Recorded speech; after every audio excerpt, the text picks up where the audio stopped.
some ideas based on the root races and the sub races.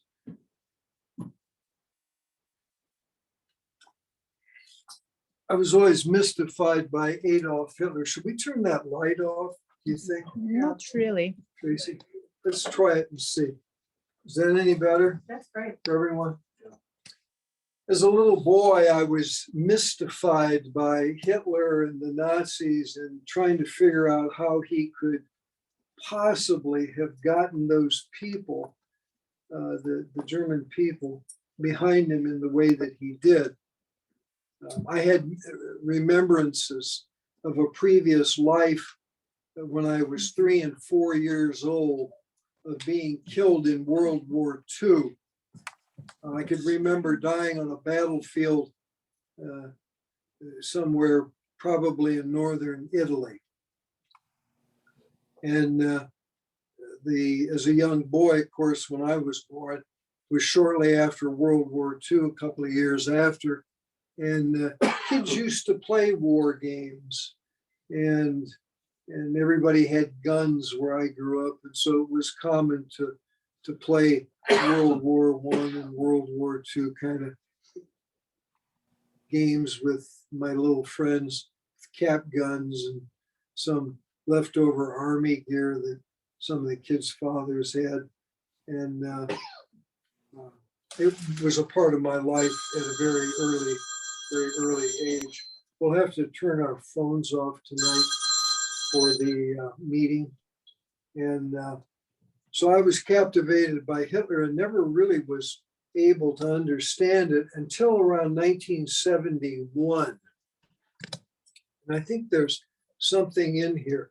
The Spear of Destiny is one of the bullet points up here. The Spear of Destiny is a book about Adolf Hitler and a fascination that he had for the spear that was used by the Roman legionnaire Gaius Cassius to end Christ's suffering on the cross.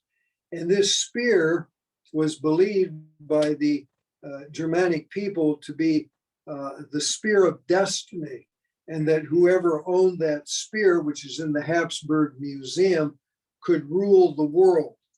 And Hitler was obsessed with ruling the world. We'll talk about that a little later. The Nazi Occult Bureau is one of our bullet points. And of course, the Nazi Occult Bureau was assigned the task of finding the origins of the Aryan race. There was a beautiful series of films that came out. You could buy them, I think it was Time magazine. And they were a series of videos on the occult practices of the Nazis during World War II. And I'll give you some of the keys to understanding those. In fact, down the road, if I don't get through the lecture tonight, we may again find ourselves running a 3 or even a 4 week program on this lecture. I am supposed to try to explain this in an appallingly brief period of time. You can't do it. There's too much information.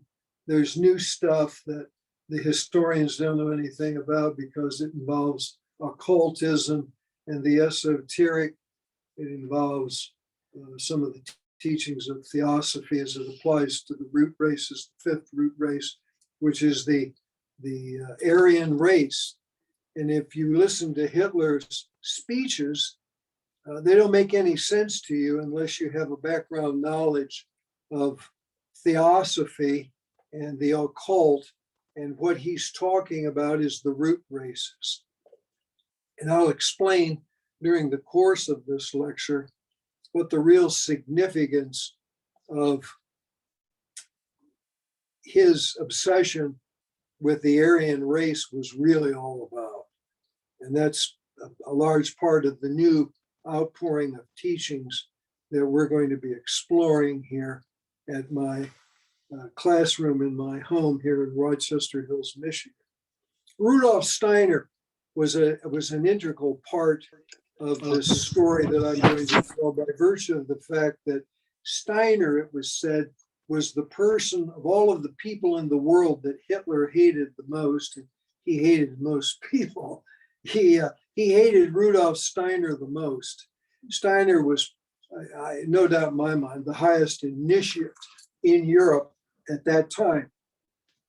Winston Churchill is another key player in our lecture tonight, and I'll explain the importance of Winston Churchill and the Anglo-Saxon subrace as it applies to the Nazis, who were the really the remnants and the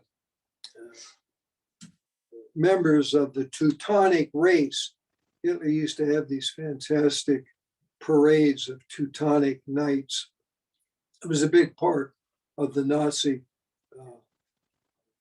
history, their rituals and practices they went through. We'll talk about Saxonification.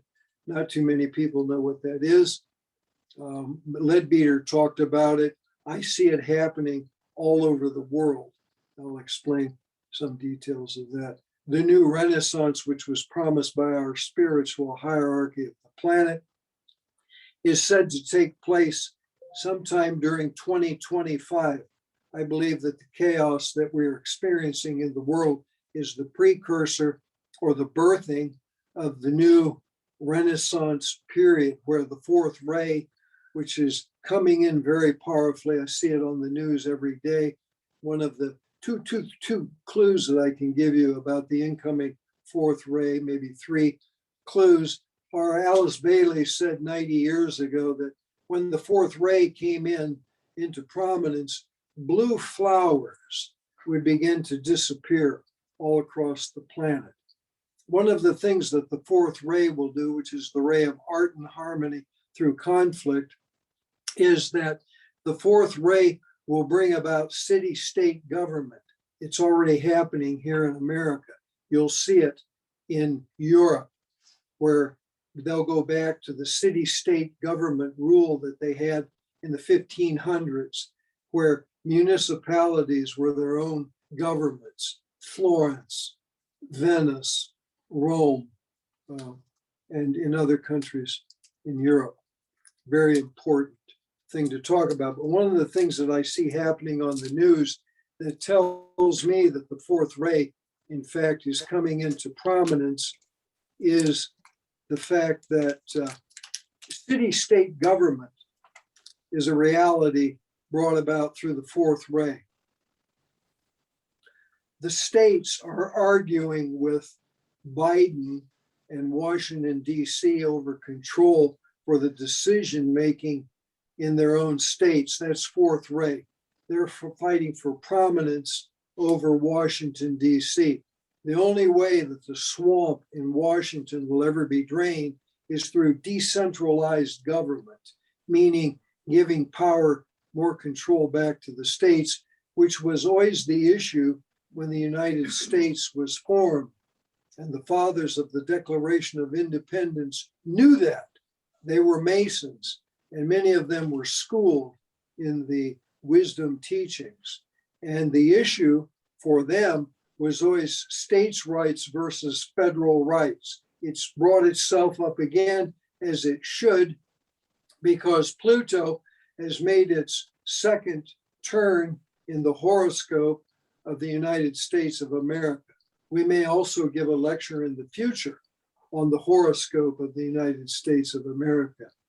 Dr. Baker wrote a book on it, very interesting subject.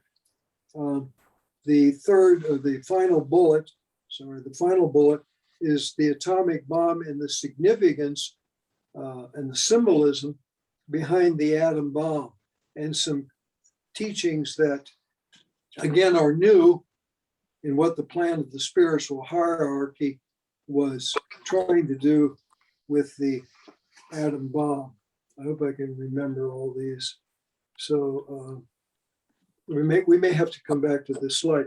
In World War I, Adolf Hitler, his life was saved, and it was saved when he was in a trench, and a huge artillery round struck near him and didn't explode.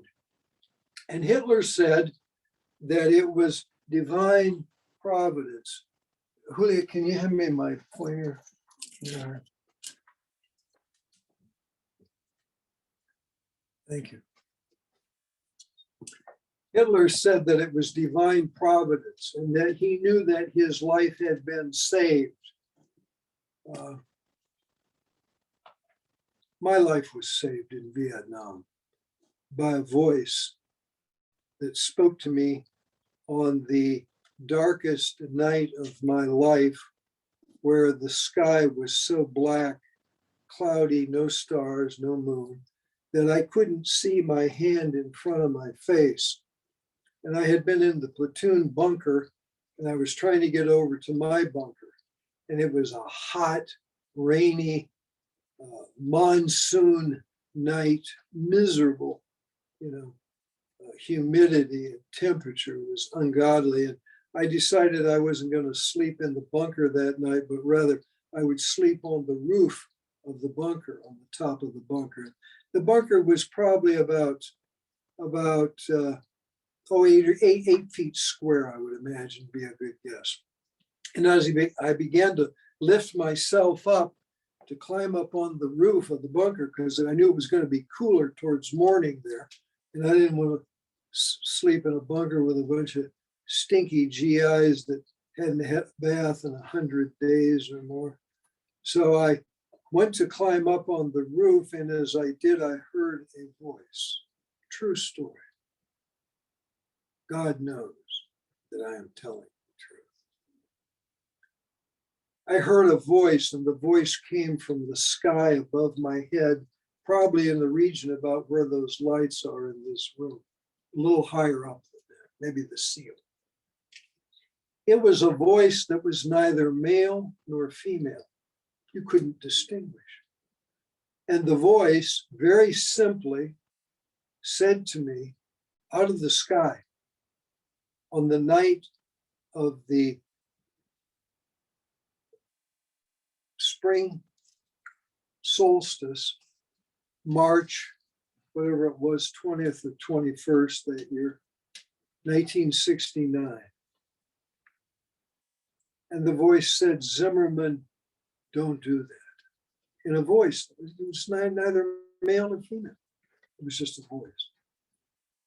I grabbed my air mattress and I went down. I tried to find my way. I did eventually to the corner of the platoon bunker where I had been inside earlier. And I laid it down on the ground and went to sleep at about 4:30, sometime between 4 and 4:30 that morning. The North Vietnamese, who outnumbered us about 10-1. We had 80 guys, 85 maybe. They had 700 or 800. Fired the first mortar round. And the first mortar round hit exactly dead center on the roof of my bunker and blew the top off the bunker. Of course, the 4 or 5 guys that were inside were wounded, but not real severely, but were wounded from the tremendous explosion of the mortar round, blew the top off the bunker.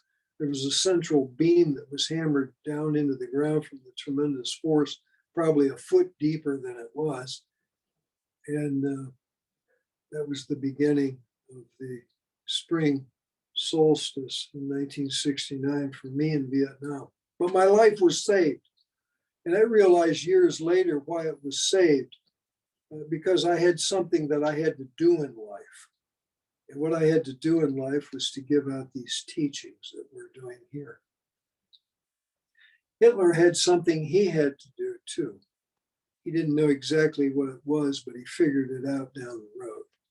These things can happen to anybody. What happened to me can happen to anyone, especially if you have a karmic link to a Nirmanakaya or some very powerful being who may intercede in your life. There were probably a half a dozen times that I could tell stories about where my life was saved through just miraculous events, and some of them not so miraculous, but it saved my life. And in a future lecture, I may talk about those. But this is Hitler right here. No, here's Hitler right here. This is Adolf Hitler right here. And he was his job on the battlefield was he was a runner. He took messages. The life expectancy is almost zero for a guy out there in no man's land. I was the radio telephone operator. And so I always had a target on my head. They always said that the life expected, because you're the communication, see, you call in the airstrikes, the artillery, and of course the North Vietnamese once you did. So I know a little bit about what that might be like. Aleister Crowley was a unique person at the time of the transition from the 19th century into the 20th century. There were many esoteric groups that were forming in Europe. I'll try to think about it. The Golden Dawn, which I think he was very active in. The Thule Society. And there were others, German esoteric mystical groups. Unbelievable explosion of, and Steiner himself was active. Incredible events that went on that to the common person they have almost no meaning. But the energization of these groups was an extraordinary. There's the Golden Dawn. That's their symbol for their group, the Star of David, significant, of course, to all of us because it shows the relationship of the higher triad descending and the lower triad ascending. And where they meet creates the Star of David and is a symbol of the integrated individual who is living as a soul and not as a personality in the world. Real esoteric significance of the Star of David, and they used it. Here's the Spear of Destiny by Trevor Ravenscroft. The thing that was interesting about me, I was so fascinated after I had read this book in 1972. The book came out in 71. He was an Englishman, obviously. He had a German friend whose name was Walter Jonas Stein, who told him the story of the Spear of Destiny. Walter Jonas Stein had bunked or roomed in a flop house in Vienna with Adolf Hitler when Hitler was 17 years old. Adolf Hitler was an aspiring artist. His work wasn't too bad. It was more illustration-like. Certainly he could draw and he could paint, but he was never accepted into the academy. And that was his desire. The title here on this is the front cover of the book. I was so impressed when I read this. I remember I bought 13 copies of the book and I gave them out to my friends in 1972, who probably never read the book. It's usually the way it is. People borrow books from you. You never get them back. You know. They never read them. Anyway, the occult power behind the spear which pierced the side of Christ and how Hitler inverted the force in a bid to conquer the world. The book is filled with some really extraordinary pictures. There may be a few of them in this. Like I said, I didn't have any time today to prepare for this. I usually a day or two before a lecture, I try to kind of crash and burn and study up so it's fresh in my mind. But I did buy 13 copies of the book, I remember, and gave them out. as gifts to friends, and then continued over the years to buy more copies and give them out to more friends. I can't even find my copy of it, so who knows, I probably gave it to somebody to read. The spear is a unique spear because it was divided into three parts. It has a sheath, and then it has its base, and it has its point. And it said that the gold wire, this gold wire that's wrapped around the spear and then is covered by this sheath, is one of the nails from the Christ on which Christ nails on the cross that where Jesus was crucified. And that every great German emperor owned this spear, was in their possession at some time. Even to this day, it still exists in the Habsburg Museum. Heinrich Himmler was envious of it and had an exact copy of this spear made by several jewelers in Berlin who made a copy of it for him. He wanted his own talisman. There's the Hofburg Museum in Vienna. That's I said Habsburg. It's the Hofburg Museum in Vienna is where this spear is. Hundreds of people, thousands of people all over the world after this book came out traveled to the museum to see this spear. These are early important people in the beginning of World War I. Erich Ludendorff, General Ludendorff, military dictator of Germany in World War I, who supported Adolf Hitler in the Munich Putsch in 1920, was sent to prison. And he said that it was the most important time of his life when he was in prison. He wrote Mein Kampf. And he was initiated by a series of German mystics who probably were in some form masters, part of a great hierarchical plan that I will explain hopefully tonight. What time is it? We're almost 8. We have to be mindful of the time, so we got 20 minutes. We won't be able to get through all of this tonight. It's too much material. I don't use notes.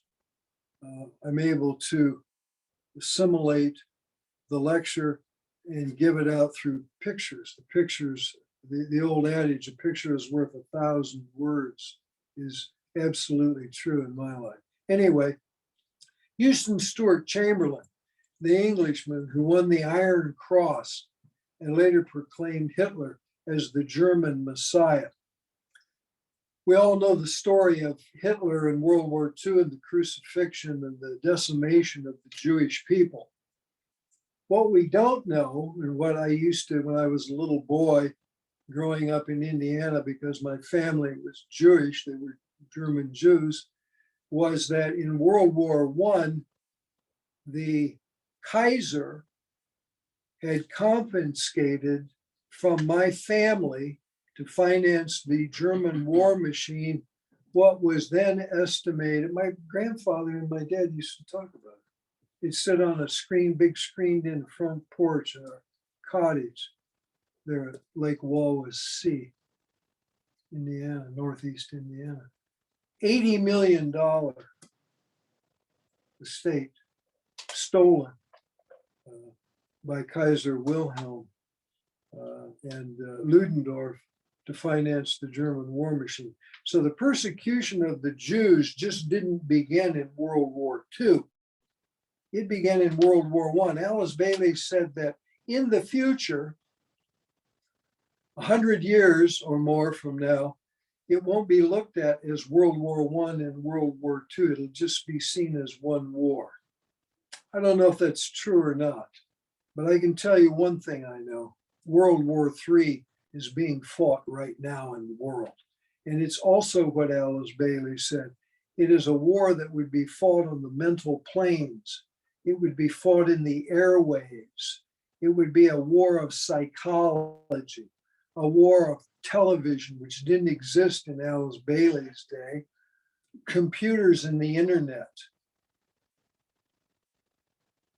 It's worth thinking about.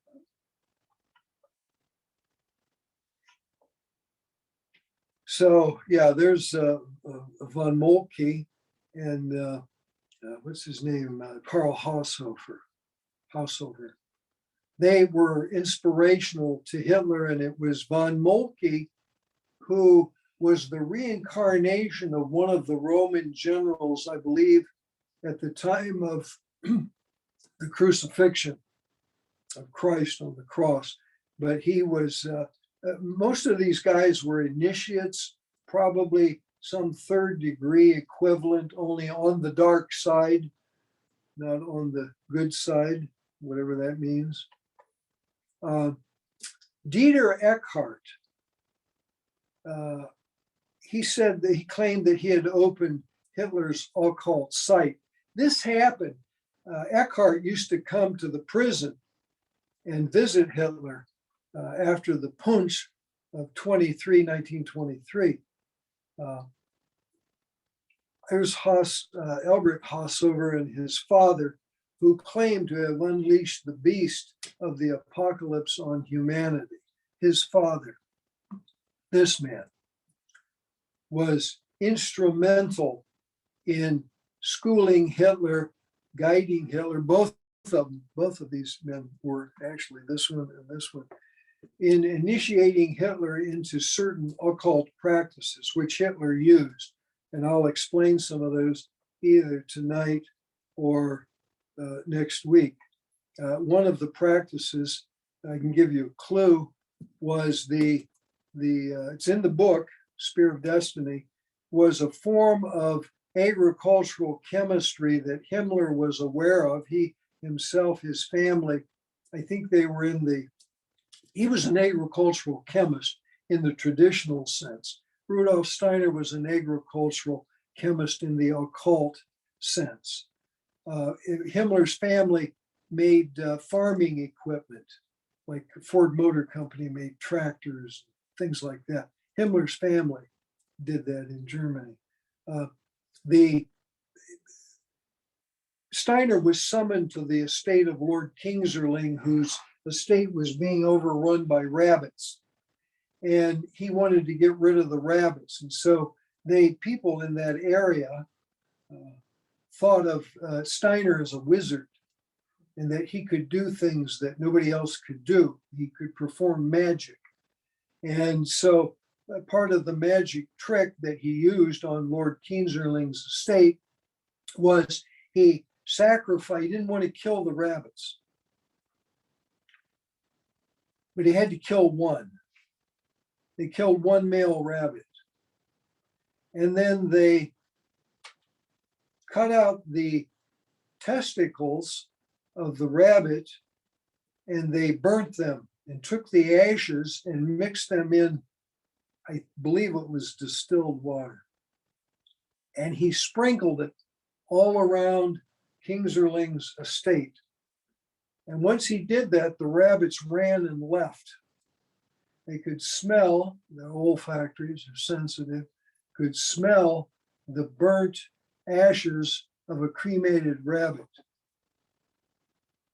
Heinrich Himmler did the same thing to the Jews.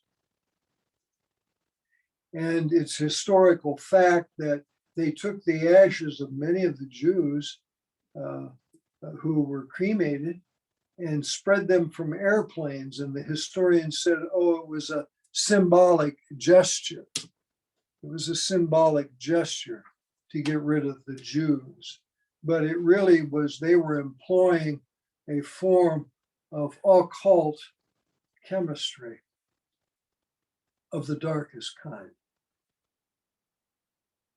Rudolf Ferher von Sabendorf, whatever his name is, also established the German Workers' Party, which was eventually transformed by Hitler into the Nazi Party.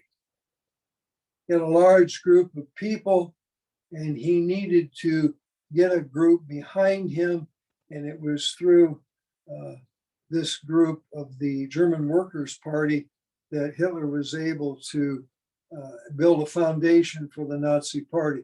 Guido von List was an important character that you'll never read about in any books of history, but he too was an occultist and very powerful, and was an important figure, at least in the book, The Spear of Destiny. Guido von List, I can't think of it, it might have been the Thule Society. But anyway, all of these people here played an important role. Here's Himmler in the formation of a body of occultists who were students of black magic. What we see on TV nowadays through the news and the dissemination of knowledge and information is a form of what Blavatsky called black magic. It's the psychology of black magic. I used to tell them at General Motors, talked to my vice president one time. I said, there are people in this building who will take a lie and turn it into the truth. There are people in this building who will take the truth and turn it into a lie. And I said, those are the people that you have to watch out for. Those are the people that are pretending to be your friend, but really aren't. The experience that I had at General Motors supplied the externa for me to comprehend what is going on in the world today, and what I believe, and many of my associate students, disciples, whatever you want to call them, believe is World War III. All of the principles of black magic are being employed through the news media. Baker told me 12 years ago that that would happen. And it's evident every night, every day, all day long. These are the swastikas which were used through many cultures and civilizations. And you can see the Aztecs, the Celtic in Bali, the Islamic, the Tibetan, and Hitler used it because he saw it as the force of power and how it rotated. And what he wanted to do in his ceremonies and in the adoration of this swastika of the Third Reich was to reverse what was happening in the world. And part of it involves the root race known as the Aryan root race. Any theosophist or student of the esoteric who is worth his or her salt knows about the root races. It's fundamental to understanding the evolutionary process of human life on Earth.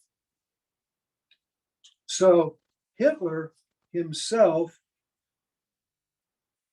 used the swastika, something that had evolved really out of the fourth root race, and was something that he, as a member of the German Teutonic tribe,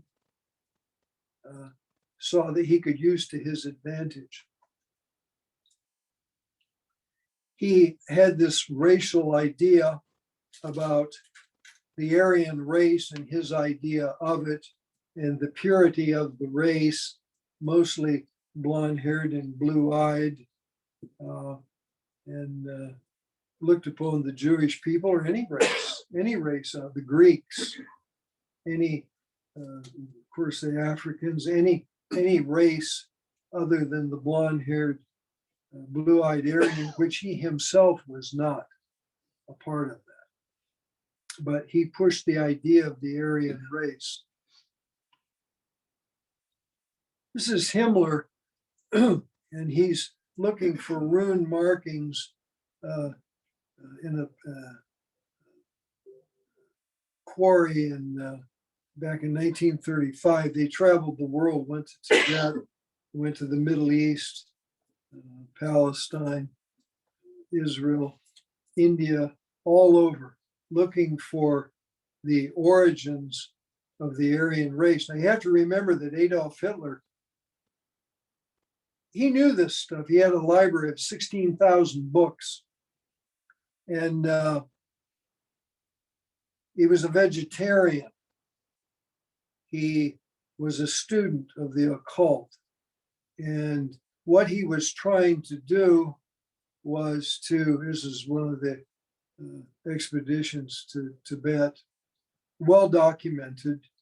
Well, they even made plaster molds. Let's see if we've got some now. We don't.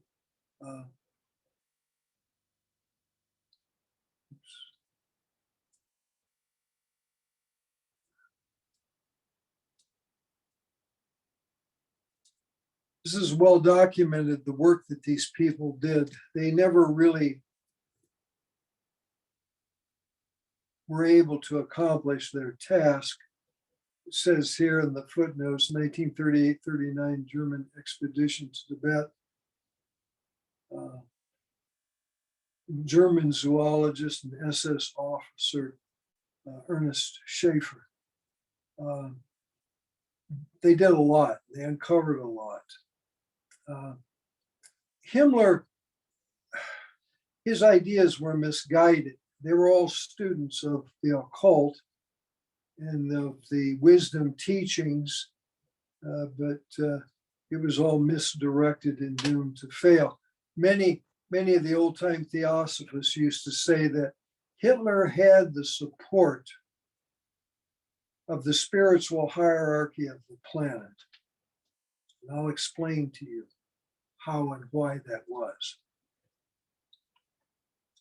This is the Honor Nuber, the Nazi occult bureau. That was the guys that we just saw here. And they were the investigators of this attempt to find the origins of the Aryan race. This is a castle that was used by the Nazis, and it pointed north. It was the idea behind it was that this was the spearhead, and the Nazis, as the Aryan race, were spearheading a new evolution of the root races into a brilliant destiny. And they spent a fortune rebuilding this castle in a very brief period of time and held Nazi ceremonies up here in this chamber. I don't know if there's a picture in the inside. There it is. Here's the room where they performed their ritual ceremonies for the Nazis. And of course, this is the outer. Yeah, this is the north end, I believe, right there. And that's where this is. Spent a fortune rebuilding this and updating it, marble floors and everything for Nazi ceremonies. He'd hold these immense rallies of hundreds of thousands of people. And the occult significance was that through the cheering and the energy created, the astral emotional energy, he would feed off of that.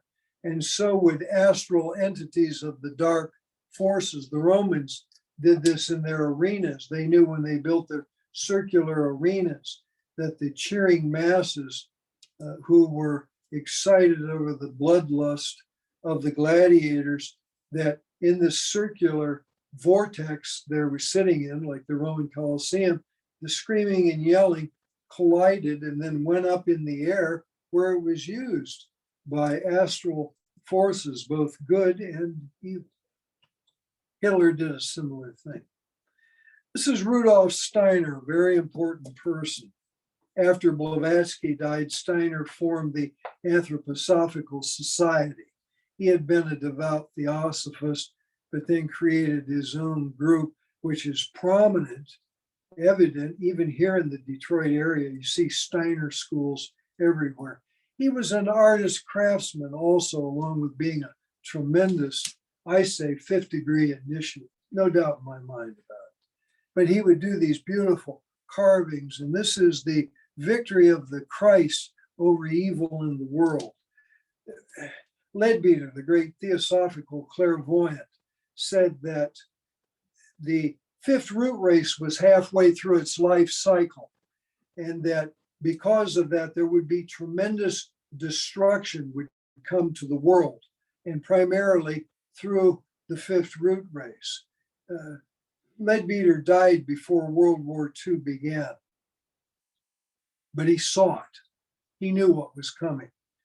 And this war that we vaguely call World War II and don't understand anything about its esoteric significance was a war between the sub-races of the fifth root race, the fourth and the fifth sub-race. This is Reinhard Heinrich. He was the heir to Hitler's throne, if there is such a thing, but eventually it became Martin Bormann. But this sculpture of this head is reminiscent of this guy's features, and that this guy was a real Ahriman, Satan. This guy was evil beyond belief. Hitler was nothing as evil as this guy. This guy was killed in, I believe, a Belgian village where his car was bombed. He was killed, the drivers, everybody. And then Hitler completely destroyed the village, killed every man, every woman, every baby, every dog, every cat in the village. And then they burned it down, and then they bulldozed it. Because this was Hitler's pick, Reinhard Heinrich, a truly evil personification of Satan himself. This is the Goetheanum. We talked about the Goetheanum earlier before the group began tonight, and I gave some very interesting information about the Goetheanum. It was built, the upper portion, the base is cement, but the upper portion is all wood. It's a wooden structure that was put together by Steiner, conceived by Rudolf Steiner, and it was built without hammers and nails. And the reason it was built without hammers and nails was that Steiner was trying to attract Davic forces to this school, an esoteric school, the most prominent and important esoteric school in the world at that time, no doubt about it. On the night of December 31st, at about 4 or 5 minutes till midnight, that school burst into flames, the Fire Davis, and consumed it. And then on the edge, said that the Nazis burned it down, but the Nazis didn't burn it down. Fire Davis, brought in by Steiner himself, a real and true fifth-degree initiate, so that he could then build on top of the foundation a new school built out of reinforced ferrule cement, and which is stronger than steel. It's a type of concrete. I was telling people earlier, they build manhole covers out of it in Europe. They don't use steel, they just cast them in ferrule cement, powerfully strong. But there's an important, very important occult story behind this fire. I gave it out earlier to some of the students. Here's another couple of views of the Goetheanum. Fabulous structure, kind of in the Art Deco style of the day that was so prominent, gorgeous building.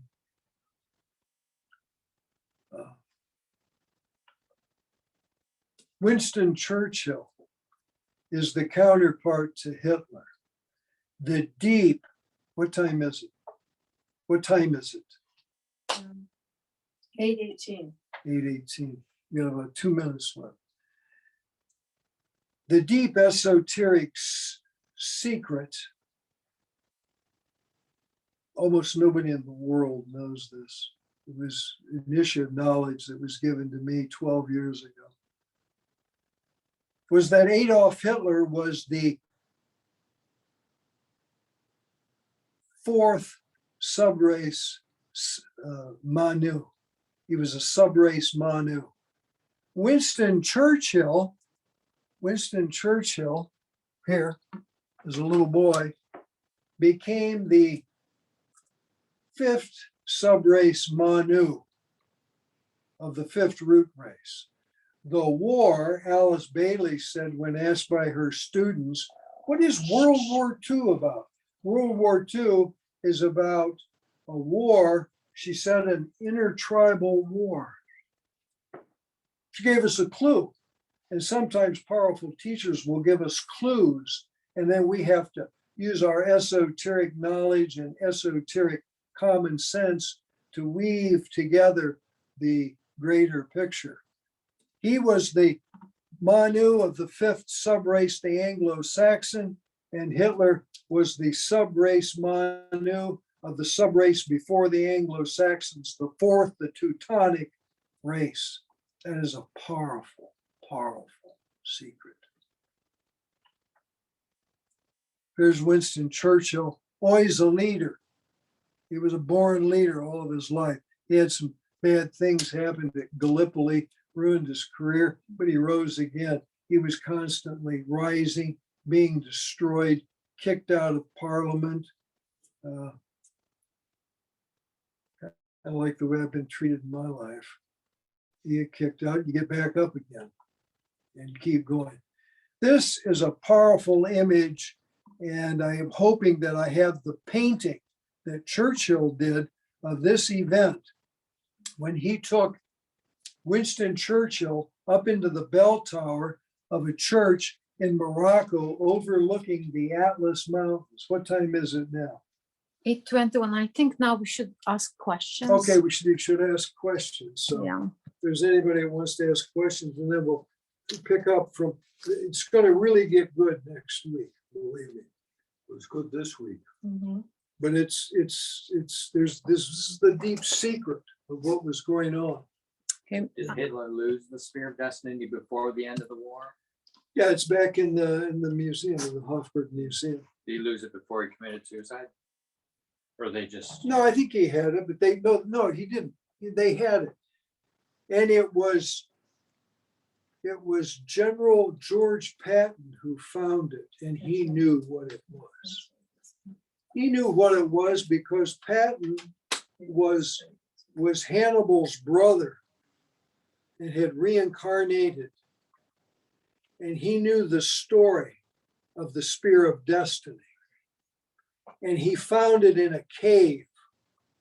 And he knew when he found it. There are occultists in the world who believe that Patton was going to possess it and that he was going to become, because he was a pretty power hungry kind of a guy, had a lot of fights with Eisenhower and others, Bradley, other American generals, Montgomery. But any questions from the Zoom group, if they're still there? I don't know. Now there are there. I They don't know. have the volume on for them? Yes. Okay, we're open to asking or answering questions. I don't know if I can answer them, but we'll try.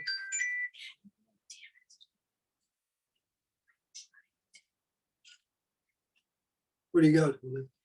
No questions so far in here either. No questions. Mm-mm. Any questions from anybody here?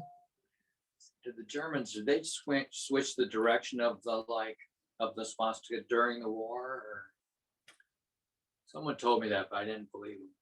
Left is. Yeah, they used their symbol was the reverse of the actual direction. And Hitler believed that he was going to reverse evolution and that the Teutonic race was going to be the Aryan. He called it Aryan, but he was the subrace Manu for the fourth subrace of the fifth root race. And he had, any of the old time theosophists would tell you, he had the support of the spiritual hierarchy of the planet. That was just common knowledge. up to a point. What was happening, I gotta save it for next week. Okay, anybody wants to ask any questions, any other kind of questions that, Yes, David, No. excuse me. When you say occultists, is it Freemason Masons or what do you mean? I can't hear. When you say occultists, occultism, occults, Yeah, is it Freemasons? no. No, the word occult means the same thing as esoteric. Blavatsky used it because she had to use the language of the day, which was the 19th century. And she talked about occultism. Occultism is just another word. If you look it up in the dictionary, occultism and esoteric mean the exact same thing. It means that which is hidden and known only to a few. So, but there is a dark side to it.